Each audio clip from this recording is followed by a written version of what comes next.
चार नुकात को चेक किए बिना कभी भी केस फाइल ना करें। Never file a case without 4 points check list. अस्सलाम वालेकुम, this is Iqbal advocate from Iqbal international law services.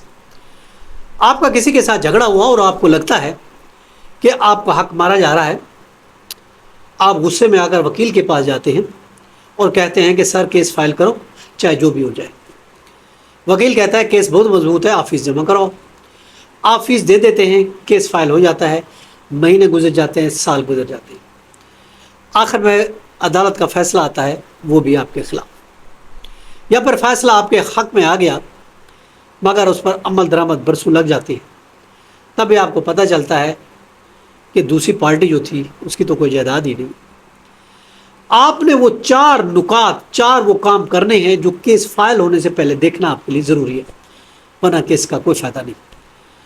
आज मैं आपको वो चार नुकात बताने जा रहा हूं।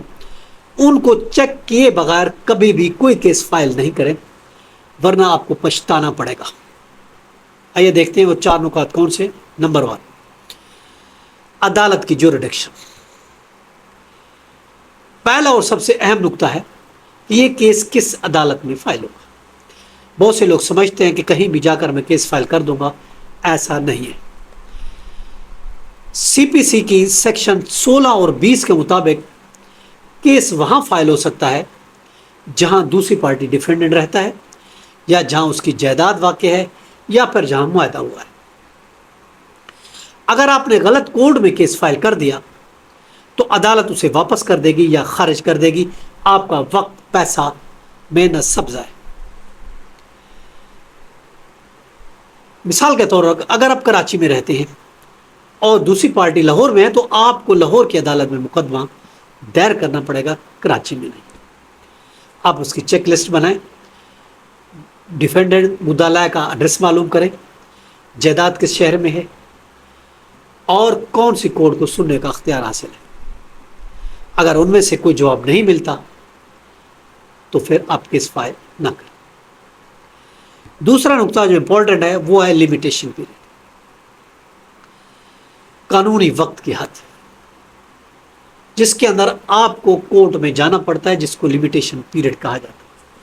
हर केस की, हर मुकदमे की एक अरसा होता है, लिमिट होती है। मिसाल के तौर पर अगर कोई शख्स आप पर 5 लाख रुपए का आपने उसको कर्ज दिया हुआ है और आपने उसको वापस लेना है, 3 साल की मुद्दत है। इस तरीके अगर कोई प्रॉपर्टी आपके को कब्जा किसी ने कर लिया, आपने कब्जा लेना है तो 12 साल, और अगर इसी तरह का कोई मुआहदा तोड़ देता है उसकी मुद्दत 3 साल। ये मुद्दत उस वक्त शुमार हो गई जब आपको मालूम है कि आपका हक मारा जा रहा है, या किसी ने आपसे कर्ज लिया, या किसी ने नाजायज कब्जा किया। उसके लिए अलग कानून बनाया गया, लिमिटेशन एक्ट। हर केस का लिमिटेशन होता है, उस लिमिटेशन कानून के मुताबिक आप चेकलिस्ट बनाएं कि इस वाक़े को कितना अरसा गुजर गया, क्या आपके पास सबूत है, इसका इल्म आपको कब हुआ, आपने अब तक कोई कार्रवाई क्यों नहीं की। कानून ये कहती है टाइम में आप कानूनी कार्रवाई करें, वरना आपको कोई हक हासिल नहीं। अगर मुद्दत ख़त्म होने वाली है तो जल्दी करें, वरना आपका हक ख़त्म हो जाए। तीसरा नुकता, मजबूत सबूत। क्या आपके पास कागजात हैं, एविडेंस। ये इंपॉर्टेंट है, याद रखें अदालत में ज़बानी बातें नहीं चलती, कागज़ चलते हैं। अगर आपका पूरा मामला सिर्फ ज़बानी वादों पर है, आपके पास तहरीरी कोई चीज़ नहीं है, तो अदालत में आपका केस बहुत कमज़ोर हो।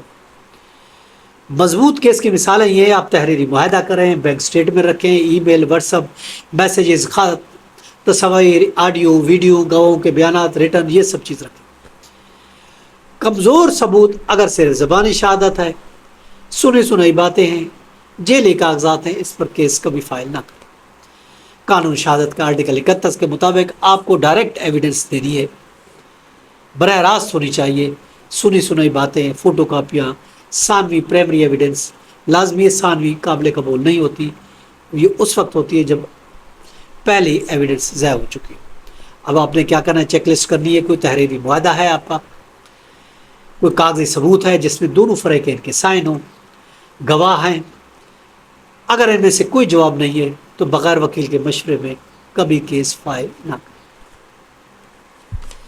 چوتھا نقطہ سالوینسی،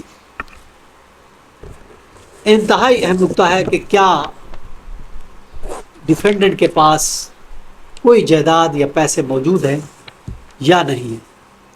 بہت سے لوگ مقدمہ تو جیت جاتے ہیں، خوش بھی ہو جاتے ہیں، لیکن پھر پتہ چلتا ہے کہ ڈیفینڈنٹ کی کوئی جائیداد نہیں جسے ضبط کیا جا سکے۔ وہ بینک اکاؤنٹ تو بند ہو چکا، گاڑی بیچ چکا، جائیداد کسی اور کے نام کر چکا۔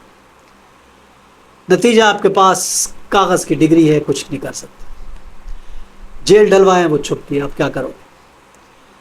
اس لیے آپ کو چیک کرنا ضروری ہے کہ ڈیفینڈنٹ کے نام کوئی جائیداد ہے، کوئی بینک اکاؤنٹ ہے، نوکری کرتا ہے تو تنخواہ سے کٹوتی ہو سکے گی، کیا اس نے پہلے سے جائیداد بیچ دی یا ٹرانسفر کر دی، یہ سب چیزیں آپ کو دیکھنا ہے۔ اگر یہ چیزیں نہیں ہیں تو پھر عدالت جانے کا کوئی فائدہ نہیں، صرف اپنا وقت اور پیسہ آپ ضائع کریں گے۔ اس لیے مقدمہ فائل کرنے سے پہلے یقین کر لیں کہ آپ اس سے ریکوری کر سکتے ہیں۔ یہ تھا آج کا لیکچر، کل پھر ملتے ہیں، اپنا خیال رکھیے گا، اللہ حافظ۔